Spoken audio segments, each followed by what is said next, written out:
மனிதனுக்கு 23 ஜோடி குரோமோசோம்ஸ் இருக்கு. அதுல 22 ஜோடி ஆட்டோசோம்ஸ், ஒரு ஜோடி அல்லோசோம்ஸ் நாம சயின்ஸ்ல படிச்சிருப்போம். பட் அவ்வளவு தீவிரமாலாம் உள்ள போயிட்டு இப்ப பார்க்க வேண்டாம், கொஞ்சம் மேலோட்டமாவே பார்ப்போம். பெண்கள் கிட்ட இருக்க குரோமோசோம்ஸ் XX, பட் ஆண்கள் கிட்ட 2 வகையான குரோமோசோம்ஸ் இருக்கு. ஒன்னு X, இன்னொன்னு Y. இந்த குரோமோசோம்ஸ் தான் கருவில் இருக்கும் குழந்தையோட பாலினத்தை தீர்மானிக்குது. ஒரு பெண்ணு கிட்ட இருக்க X குரோமோசோமும் ஒரு ஆணு கிட்ட இருக்க X குரோமோசோமும் ஒன்னா சேர்ந்தா அங்க உருவாக்கக்கூடிய குழந்தை பெண் குழந்தையாக இருக்கும். இதுவே பெண்ணு கிட்ட இருக்க X குரோமோசோமும் ஆண் கிட்ட இருக்க Y குரோமோசோமும் ஒன்னா சேர்ந்தா அங்க உருவாகக்கூடிய குழந்தை ஆண் குழந்தையாக இருக்கும். இதுல இருந்து என்ன புரியுது? ஒரு குழந்தை ஆண் குழந்தையா உருவாக்குறதுக்கும் பெண் குழந்தையா உருவாக்குறதுக்கும் ஆண் தான் காரணம்னு தெளிவா புரியுது இல்லைங்களா?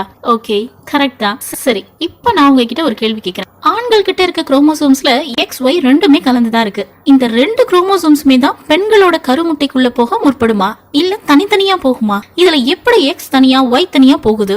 எப்ப X போகும், எப்ப Y போகும்?